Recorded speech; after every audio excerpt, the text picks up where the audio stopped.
देव उठनी एकादशी व्रत कथा। देव उठनी एकादशी कार्तिक मास के शुक्ल पक्ष की एकादशी तिथि को कहते हैं। इस दिन भगवान विष्णु के साथ समस्त देवतागण 4 महीने की निद्रा के बाद जागृत होते हैं और सृष्टि का कार्यभार संभालते हैं। इस दिन भगवान विष्णु जी की विधि विधान से पूजा की जाती है और उनकी प्रिय वस्तुओं का भोग लगाया जाता है। इसके साथ ही पूजा में देव उठनी एकादशी की व्रत कथा का पाठ अवश्य किया जाता है। इस कथा को अवश्य सुनना और सुनाना चाहिए। इसका पाठ करने से आपको भगवान विष्णु का आशीर्वाद मिलने के साथ ही व्रत का दोगुना फल प्राप्त होता है। देव उठनी एकादशी पर हम भगवान जी को तरह तरह की चीजों का भोग लगाया जाता है, जैसे कि इस दिन उनकी प्रिय वस्तुएं जैसे सिंघाड़े, गन्ने, शकरकंदी, मूली और केले का भोग लगाया जाता है। इस दिन भगवान विष्णु बेहद प्रसन्न मुद्रा में होते हैं और उनकी इस कथा को सुनने से जीवन में बहुत सारी खुशियां आती हैं। तो देव उठनी एकादशी व्रत कथा। एक नगर में एक राजा रहता था।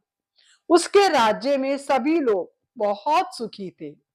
उस नगर में एकादशी को कोई भी अन्न नहीं बेचता था और ना ही कोई अन्न पकाता था। सभी फलाहार करते थे। एक बार भगवान ने राजा की परीक्षा लेनी चाहिए।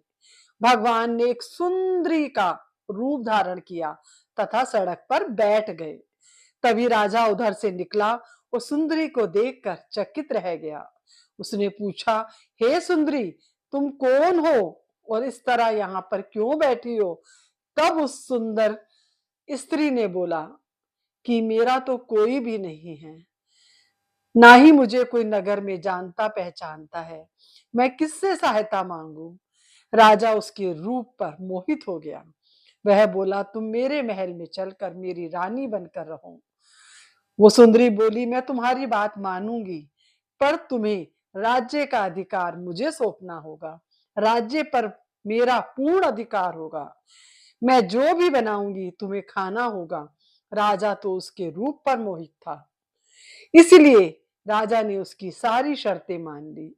अगले दिन एकादशी थी।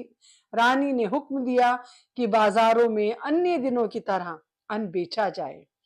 उसने घर में मांस, मछली आदि पकवाए और परोस कर राजा से खाने के लिए कहा।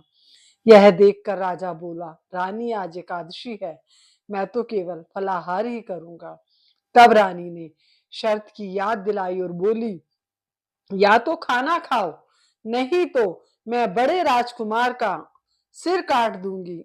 राजा ने अपनी स्थिति अपनी बड़ी रानी से कही तो बड़ी रानी बोली, महाराज, आप धर्म ना छोड़े, बड़े राजकुमार का सिर आप दे दें, पुत्र तो मिल जाएगा परंतु धर्म नहीं मिलेगा। इसी दौरान बड़ा राजकुमार खेलकर घर आ गया। माँ की आंखों में आंसू देखकर वह रोने का कारण पूछने लगा तो माँ ने सारी बात उसको बता दी। तब वह बोला, मैं अपना सिर देने के लिए तैयार हूँ। पिताजी के धर्म की रक्षा होगी और जरूर होगी। राजा दुखी मन से राजकुमार का सिर देने को तैयार हुआ तो रानी के रूप से भगवान विष्णु ने प्रकट होकर असली बात बताई। राजन, तुम इस परीक्षा में पास हुए। भगवान ने प्रसन्न मन से राजा से वर मांगने को कहा तो राजा बोला, आपका दिया मेरे पास भगवान सब कुछ है, आप बस हमारा उद्धार करें। उसी समय वहां एक विमान उतरा। राजा ने अपना राज्य पुत्र को सौंप दिया और विमान में बैठकर परम धाम को चला गया। आप सबसे मेरी एक रिक्वेस्ट है, हाथ जोड़कर प्लीज इस कथा को ज्यादा से ज्यादा शेयर करें, जिससे कि हम सभी को इस कथा का फल मिल सके। तो इस कथा को सुनने से, सुनाने से और दूसरों तक शेयर करने से हम सबको फल की प्राप्ति होगी।